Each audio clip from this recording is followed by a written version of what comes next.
अस्सलाम वालेकुम। मेरा नाम डॉक्टर सबाहत ख़ान है। मैं डॉक्टर्स हॉस्पिटल लाहौर में as obstetrician gynaecologist and IVF specialist practice करती हूँ। आजकल शादियों का मौसम है तो मैंने सोचा इस हवाले से ही आपसे कुछ बात की जाए। शादी जब भी डिसाइड होती है, दो घरों की खुशियों का मामला होता है और उसमें लड़का और लड़की दोनों के लिए भी बहुत ही खुशी का दिन होता है।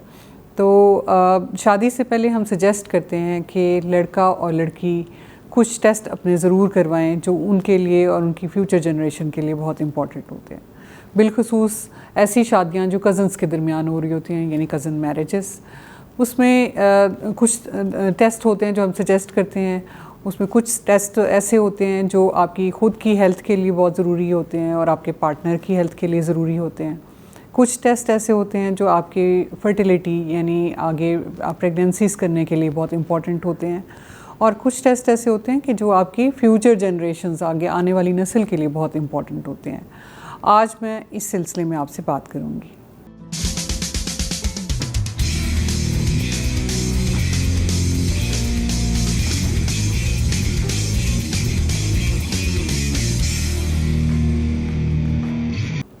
शादी से पहले लड़का और लड़की दोनों के टेस्ट होने बहुत ज़रूरी होते हैं।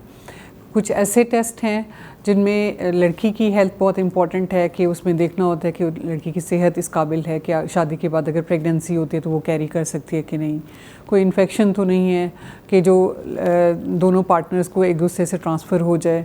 लड़के के टेस्ट इम्पॉर्टेंट होते हैं। उसमें कुछ बेसिक हेल्थ के टेस्ट होते हैं जिसमें हम ब्लड ग्रुप चेक करते हैं लड़के और लड़की दोनों का, क्योंकि बाज़ केसेस में लड़की का ब्लड ग्रुप नेगेटिव हो और लड़के का पॉजिटिव हो तो फिर हमने प्रेगनेंसी में देखना होता है कि अगर बेबी पॉजिटिव ब्लड ग्रुप का है तो उसमें कुछ कॉम्प्लिकेशंस हो सकती हैं, तो हमने वो मद्देनज़र रखना होता है। एक और इम्पॉर्टेंट टेस्ट है CBC, जिसमें हम देखते हैं कि खून की कमी तो नहीं है, क्या शादी के बाद जब प्रेगनेंसी हो तो लड़की इस काबिल है कि प्रेगनेंसी को सक्सेसफुली कैरी कर सकेगी, कोई प्रॉब्लम तो नहीं होगा। एक शुगर का टेस्ट होता है देखने के लिए कि आइदर पार्टनर को शुगर का मसला तो नहीं, अगर हो तो उसको शादी से पहले ऑप्टिमाइज़ किया जाता है कि शादी के बाद प्रेगनेंसी में कोई कॉम्प्लिकेशन ना हो।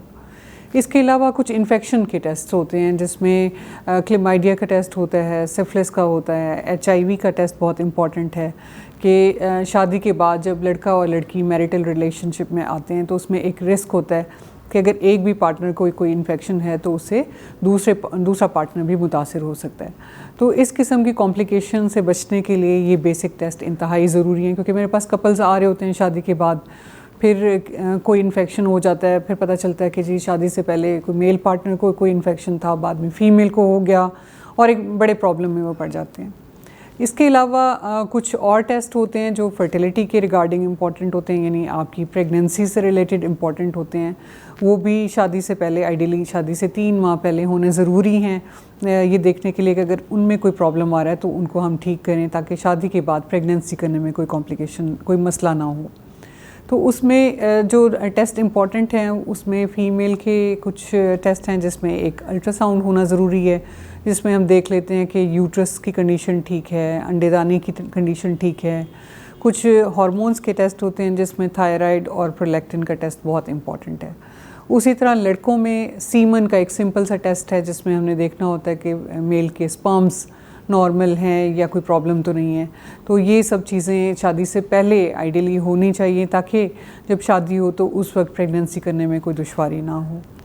इसके अलावा जो है वो फर्टिलिटी टेस्ट के अलावा कुछ और टेस्ट होते हैं जो हम कंसिडर करते हैं कि जब शादी हो रही है और आपने एक अगली नस्ल को जन्म देना है तो उस फ्यूचर जनरेशन के लिए बहुत इम्पॉर्टेंट होते हैं। उसमें अगर किसी फैमिली में थैलेसीमिया की हिस्ट्री है या कोई हीमोफीलिया का डिसऑर्डर है तो ऐसे केसेस में थैलेसीमिया की टेस्टिंग मेल और फीमेल में होना बहुत ज़रूरी है। आइडियली तो हर शादी से पहले हर लड़के लड़की का ये टेस्ट होना चाहिए, लेकिन जहाँ कज़न मैरिजेस हो वहाँ पे लाजमी ये टेस्ट होना चाहिए कि हो सकता है कि लड़का या लड़की थैलेसीमिया माइनर कैरियर हों और फिर उसके बाद जब उन दोनों से बच्चा जो पैदा हो वो थैलेसीमिया मेजर बन के एक प्रॉब्लम हो जाए। क्योंकि मेरे पास एक कपल कल आया कि उनकी फैमिली में हिस्ट्री थी कि खून की कमी होती थी लेकिन किसी ने चेक नहीं कराया था। कज़न मैरिज हुई, उसके बाद एक बच्चा उनका थैलेसीमिया मेजर, दूसरा थैलेसीमिया मेजर, तीसरा थैलेसीमिया मेजर, और वो अब परेशान थे कि अब क्या करें। तो ये टेस्टिंग होनी चाहिए ताकि हम इसकी स्क्रीनिंग करें और उसके मुताबिक उसका हल तलाश करें। कुछ ऐसी फैमिलीज़ होती हैं कि जिनमें पैदाइशी नकाइस कुछ बच्चों में आ रहे होते हैं, बोन्स के डिफेक्ट आ रहे होते हैं। कल मेरे पास एक पेशेंट आई, उनके बेबीज़ जो थे उनका स्किन का डिसऑर्डर था। जब भी बच्चे पैदा होते थे तो वो स्किन जो थी वो बिल्कुल जैसे बूढ़े लोगों की स्किन होती है इस तरह से थी। स्किन जो थी उस पर इन्फेक्शन बार बार हो जाता था, बाल नहीं थे, इस तरह के कुछ डिसऑर्डर्स थे। कुछ फैमिलीज़ में डाउन सिंड्रोम होता है तो पेरेंट्स फिर बहुत परेशान होते हैं। शादी तो हो जाती है, अब ज़ाहिर है उसको कंटिन्यू भी करना होता है और उससे जब बच्चे पैदा हो रहे होते हैं इस तरह की एबनॉर्मेलिटीज़ के साथ, तो वो कपल एक मुसीबत में, एक परेशानी में आ जाता है, जिससे ना सिर्फ उनका बच्चा परेशान होता है, वो खुद पेरेंट्स काफ़ी परेशान होते हैं। तो इन तमाम मसाइल से बचने के लिए ज़रूरी है कि अगर कुछ ऐसे डिफ़ेक्ट्स, थैलेसीमिया, हीमोफीलिया या कोई और जेनेटिक प्रॉब्लम्स फैमिली में आ रहे हैं तो शादी से पहले उनकी स्क्रीनिंग की जाए, देखा जाए कि दोनों पार्टनर कैरियर तो नहीं है, कि ये ना हो कि बाद में पैदा होने वाले बच्चों में मेजर डिफ़ेक्ट्स आ जाएँ और फिर कॉम्प्लिकेशंस आएँ। अगर ऐसे कोई प्रॉब्लम्स किसी फैमिली में हो रहे हों तो उनके लिए ऑल्टरनेटिव फिर IVF और प्री इम्प्लांटेशन जेनेटिक टेस्टिंग का ऑप्शन मौजूद है, लेकिन अगर पहले ये स्क्रीनिंग हो जाए तो इन मसाइल से बचा जा सकता है। शुक्रिया।